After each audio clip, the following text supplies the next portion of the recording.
Hi class, welcome back to Electromagnetics.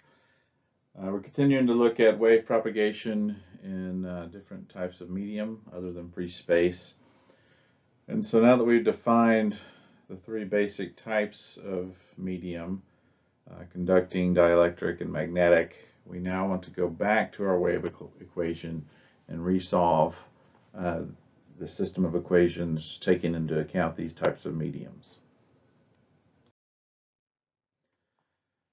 Thought for today, Bible verse from Matthew 13:24 through 36 and verse 30.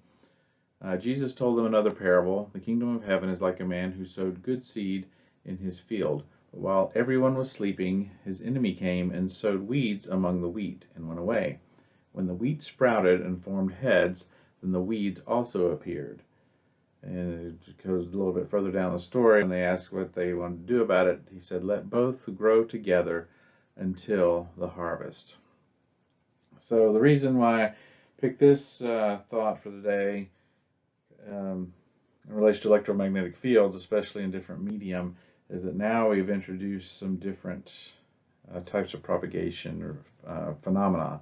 Instead of just conduction, which is what we primarily started out with, we're looking at dielectrics, so that's polarization and magnetization, and so they can all occur simultaneously, at least in theory, depending on the medium material, and so we have to take them all in account and kind of sort it out at the end, if you will. So anyway, that's thought today. So I think that was Jesus' point too, was that while there are believers in those sowing the good seed, there will also be the ones that are trying to inhibit that coming up at the same time and kind of be sorted out at the end.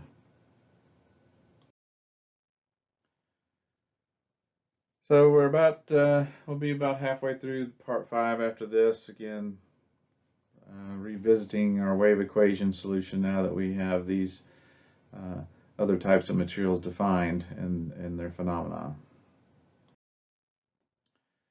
So in previous sections, we've investigated, how to account for conduction current density by using the conduction or sigma or conductivity.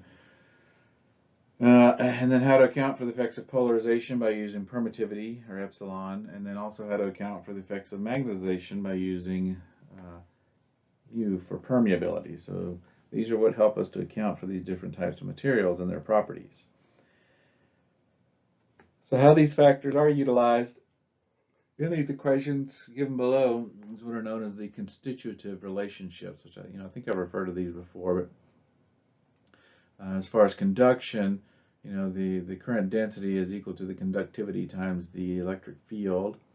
As far as polarization, the displacement current vector is equal to the permittivity times the electric field. And then finally, the magnetic field is related to the flux density through the permeability. So that accounts for the magnetization that may be present in the material. So these are the relationships we can use to account for these effects now with the different types of materials.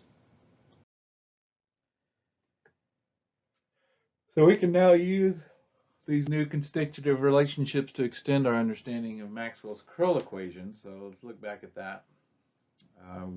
We have Faraday's law and Ampere's law here. And so in this case, instead of the flux density derivative with respect to time, we're going to put the constitutive relationship in here and say the magnetic field times the permeability derivative with respect to time. Likewise with Ampere's law, instead of the current density and the displacement with derivative with respect to time, we're replacing the current density with this conductivity times the electric field, and then the displacement vector with the time derivative of the electric field times permittivity. And so these three terms here are now that have been introduced to Maxwell's equation should help us to account for these different types of materials and their properties. So these are the more generalized form of Faraday and Ampere's law of Maxwell's equations. So these equations now have the mechanisms we need now to account for these new material properties via these constitutive relationships.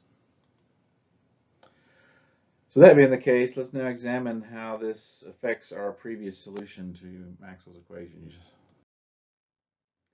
So we recall from our previous hypothetical example, we set up that infinite current sheet, right? And so we're going to do the same thing here, go back to our infinite current sheet, but now we're going to consider, instead of free space on each side of this material, that now has some conductivity, some permittivity, and some permeability. So it can have, conduction. It can be have some properties of a conductor, some of a dielectric, which is polarization, and some from a magnetic material, which is magnetization.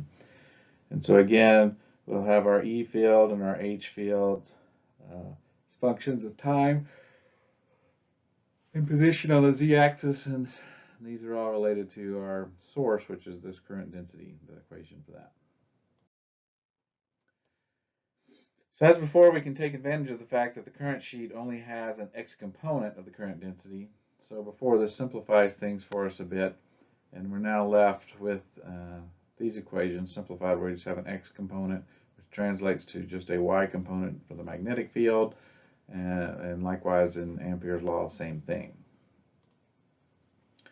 So here we have the extended Maxwell's equations to include these constitutive relationships, whereas before we were just looking at these three terms, but now we've replaced them with the constituent relationships so that we'll have the conductivity, the polarization, and magnetization accounted for.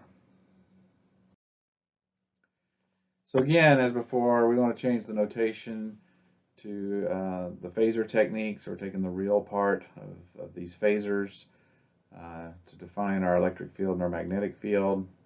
And so now this allows us to take advantage of Fourier properties. And so our time derivatives now can just be replaced with a minus j omega. And so now Faraday's law now is transformed to the partial of E with respect to Z is equal to minus j omega mu times magnetic field. And then Ampere's law, same thing. We're going to add a j omega term to that as well. Of course, we don't add it to the first one, we only add it to the second one because that's the one that's the time derivative.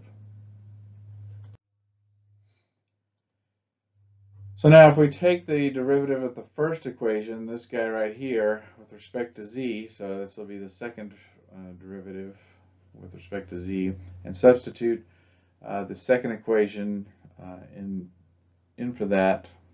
So this guy here, we come up with this new equation. And so continuing as we did before, we see we have this term here times our electric field. So we're going to arbitrarily define this gamma new term here, which we'll define what it is in a minute. We're going to say it's the square root of that product right there. And so that then allows us to rewrite this equation as the second derivative of E with respect to Z is now equal to gamma squared EX. This equation is now the wave equation for EX in general material mediums. So it looks a little different than when it was in free space. So this is a much cleaner type of equation to look at. So now all we need to do is solve it. Solve for the E field. We now recall, hopefully from differential equations, that the general solution for this type of equation has a general form, and if you don't recall this, you can go look it up in your DiffEQ book. But it basically says that this vector E, or E of Z, should have the form of some arbitrary constant A times e to the minus gamma Z plus another arbitrary constant B, e to the positive gamma Z. Again, where A and B are arbitrary constants. It's also worth noting that gamma can be, and probably is, a complex number. And so it's therefore defined as some alpha, which is the real part, plus j beta, which is the imaginary part of gamma. Incidentally, this term, we'll go ahead and define it here, we're going to refer to as the propagation constant for our electromagnetic wave. And so we're going to look at that in a little more detail here pretty soon. So applying the appropriate solution method to the above equation, we discover that we have a general solution that's of this form. And so we have a e to the minus alpha z cosine of this argument. And that's for on the positive z side of the current sheet, and on the negative side of the current sheet, same thing. Just we have the b and a positive alpha z. So just general observation, that we should be able to make from this is that the wave will decrease in amplitude. This e to the negative argument is going to continue to get smaller and smaller. And so we talked about this in the first couple of lectures of the course. This is a damped sinusoid, so it means it's a sinusoid wave, but it's getting smaller and smaller as you progress down the z-axis.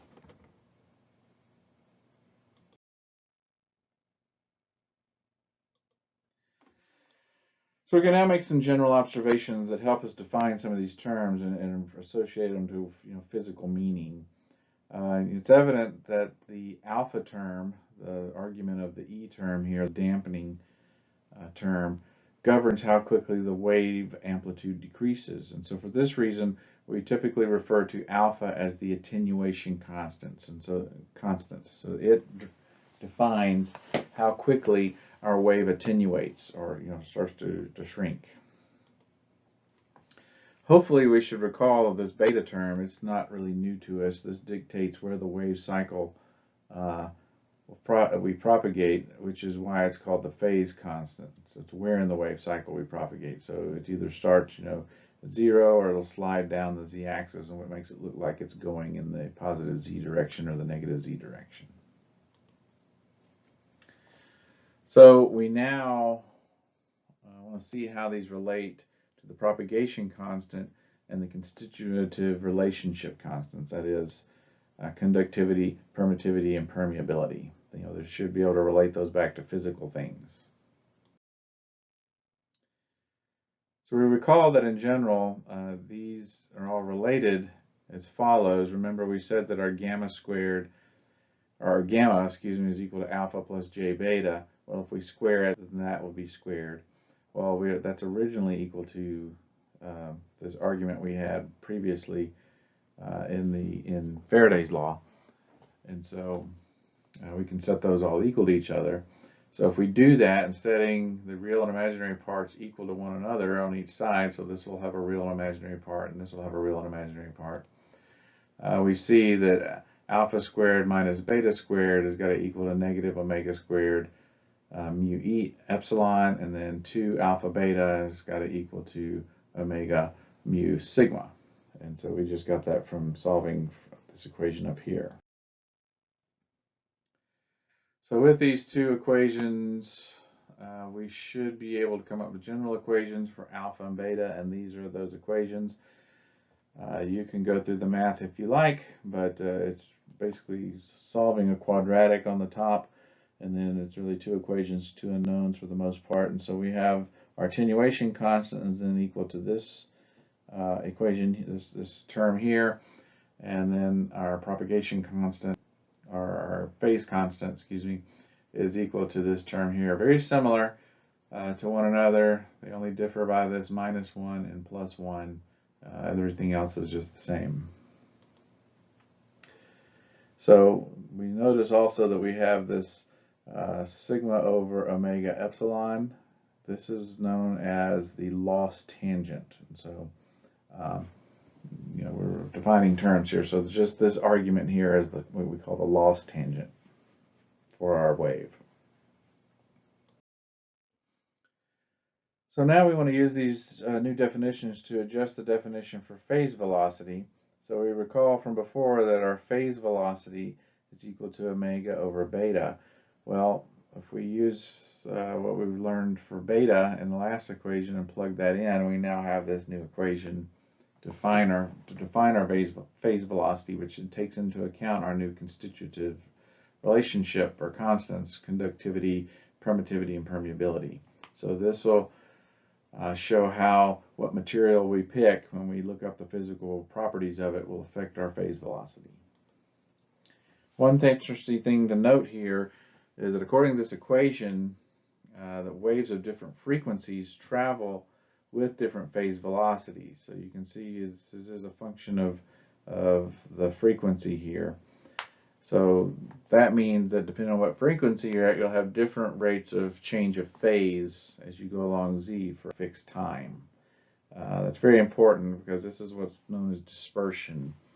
We're going to look at this more in the later, especially later in the course, because this is a very common thing that we have to deal with as we're designing systems that transmit electromagnetic waves, especially as we start to vary the frequency, which we'll always do as we're sending information. We'll experience some dispersion, so we have to be sure we account for that or have ways to correct that. So with all this, we can now extend our solution further by now solving for the magnetic field. Before we just solved for the electric field, so using Ampere's law, so now, Faraday's law, now we have to go back to Ampere's law and solve for H, the magnetic field. When we do that, we find that the magnetic field is equal to this 1 over eta times the same general solution.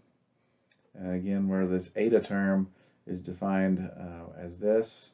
And so we're going to say this is basically in the form of, because there's real and imaginary parts here, we'll have a magnitude and a phase. And this phase is this tau term, and then the magnitude is just the magnitude up front.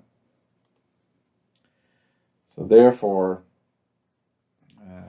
with these new terms defined, a general form for our magnetic field is this new equation. We still have our dampening factor here, both going in the positive Z and the negative Z side, and we have these arbitrary constants as well.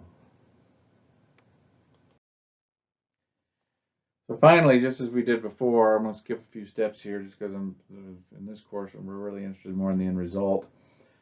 We can solve now for the A and B arbitrary constant terms, and we can put everything back together. And now we'll have general solutions for our electric and magnetic fields for these propagating waves in new material, non-free space material. And when we do, the electric field then is equal to this eta function times a form of our driver function, which is our current density, times this dampening function times our cosine function we had before. But now we have this tau number in here again, where we have to account for the material. That the material can cause some changes in the phase shift as well. And just as before, you see we have these double operators here, and they're associated with, you take the top one if Z is greater, you take the bottom one if Z is less than 0. Same thing for the magnetic field. Same format again with this dual operator here as well. And again, this is for an infinite current sheet with this current density defined as just as we did before.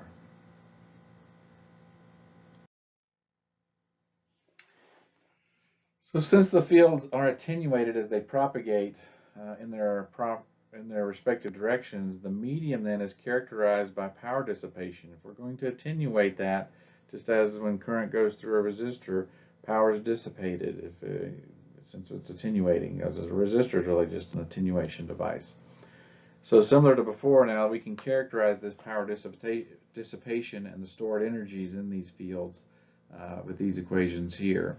So again, here's your power dissipation as you're moving along, propagating down the z-axis, and then here is your stored energy in the electric field and stored energy in the magnetic field, again, as you're propagating along.